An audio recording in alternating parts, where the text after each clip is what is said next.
English premier লিগের ১৯তম রাউন্ডের ম্যাচে জয় পেয়েছে ম্যানচেস্টার সিটি ও লিভারপুল।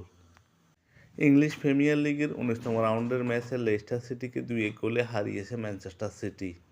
টানা পরাজয়ের পর এই জয়ে আবারও ঘুরে দাঁড়ালো ম্যানচেস্টার সিটি। এই ম্যাচে ম্যানচেস্টার সিটি জয় পেলেও লেস্টার সিটি থেকে অনেকখানি পিছিয়ে ছিল বল পজিশনে।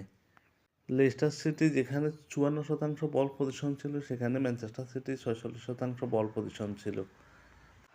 এই দিন ম্যানচেস্টার সিটির হয়ে গোল করেন সেভিও ২১ মিনিটে এবং অন্য গোলটি করেন আর্লিং হালান্ড ৭৪ মিনিটে। এই জয়ে ম্যানচেস্টার সিটি পয়েন্ট টেবিলে পঞ্চম স্থানে উঠে এলো। ম্যানচেস্টার সিটি এই মৌসুমে এখনও পর্যন্ত ১৯টি ম্যাচ খেলে ৯টিতে জয়লাভ করে, ৪টি ম্যাচ ড্র করে, ৬টি ম্যাচ হেরে ৩১ পয়েন্ট নিয়ে পয়েন্ট টেবিলে পঞ্চম স্থানে উঠে এলো। অপরদিকে লেস্টার সিটি এই ম্যাচ হারের কারণে পয়েন্ট টেবিলে ১৮ নম্বর স্থানে রয়ে গেল এবং তারা বর্তমানে রেলিগেশন জোনে আছে। পয়েন্ট টেবিলে শীর্ষে থাকা লিভারপুল থেকে ১৪ পয়েন্ট পিছিয়ে ম্যানচেস্টার সিটি। এই মৌসুমের শিরোপা রেস থেকে অনেকটা ছিটকে গেল ম্যানচেস্টার সিটি। বাজে ফর্মে থাকা ম্যানচেস্টার সিটি এই মৌসুমের সর্বশেষ ৫টি প্রিমিয়ার লিগ ম্যাচের মধ্যে মাত্র একটিতে জয়লাভ করেছে। ২টো ম্যাচ হেরেছে, ২টো ম্যাচ ড্র করেছে ম্যানচেস্টার সিটি। ম্যানচেস্টার সিটি সমর্থকদের চাওয়া আগামী ম্যাচগুলোতে ম্যানচেস্টার সিটি ঘুরে দাঁড়াবে এবং পয়েন্ট টেবিলে এগিয়ে যাবে। ইংলিশ প্রিমিয়ার লিগের ১৯তম রাউন্ডের ম্যাচে ওয়েস্ট হামকে ৫-০ গোলে হারিয়েছে লিভারপুল।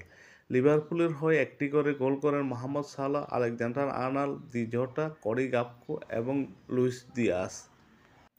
এই জয়ে লিভারপুল পয়েন্ট টেবিল আরও মজবুত করল। লিভারপুল এই মৌসুমে ১৮টি ম্যাচ খেলে ৪৫ পয়েন্ট নিয়ে পয়েন্ট টেবিলে প্রথম স্থানে আছে। পয়েন্ট টেবিলে দ্বিতীয় স্থানে থাকা নটিংহ্যাম ফরেস্ট থেকে ৮ পয়েন্ট এগিয়ে লিভারপুল। বল পজিশনে অনেকটা এগিয়ে ছিল লিভারপুল। এই দিন ৫৫% বল পজিশন ছিল লিভারপুলের দখলে, অন্যদিকে ওয়েস্ট হামের দখলে ছিল ৪৫% বল। এই দিন ১৩টি অন টার্গেট শট নেয় লিভারপুল, অন্যদিকে ওয়েস্ট হাম কোনো অন টার্গেট শট নিতে পারেনি। এই মৌসুমে সর্বশেষ ৫টি প্রিমিয়ার লিগ ম্যাচের মধ্যে লিভারপুল ৩টিতে জয়লাভ করে, ২টো ম্যাচ ড্র করে। এই মৌসুমে শিরোপাপ্রত্যাশী দল হিসেবে ধরে নেওয়া হয়েছিল ম্যানচেস্টার সিটিকে। বর্তমানে বাজে ফর্মের কারণে ম্যানচেস্টার সিটি অনেকটা পিছিয়ে গেল লিভারপুল থেকে। বর্তমানে পয়েন্ট টেবিলের শীর্ষে লিভারপুল, তাদের পয়েন্ট ৪৫। ১৮ ম্যাচ খেলে ৪৫ পয়েন্ট নিয়ে পয়েন্ট টেবিলের শীর্ষে লিভারপুল। দ্বিতীয় স্থানে নটিংহ্যাম ফরেস্ট, তাদের পয়েন্ট ৩৭। তৃতীয় স্থানে আর্সেনাল ৩৬ এবং চতুর্থ স্থানে থাকা চেলসির পয়েন্ট ৩৫। পঞ্চম স্থানে থাকা ম্যান সিটির পয়েন্ট ৩১। বর্তমানে ইউরোপীয় ফুটবলের সবচেয়ে ছন্দে থাকা দল Liverpool. UEFA champions league, premier league সব জায়গায় লিভারপুলের আধিপত্য।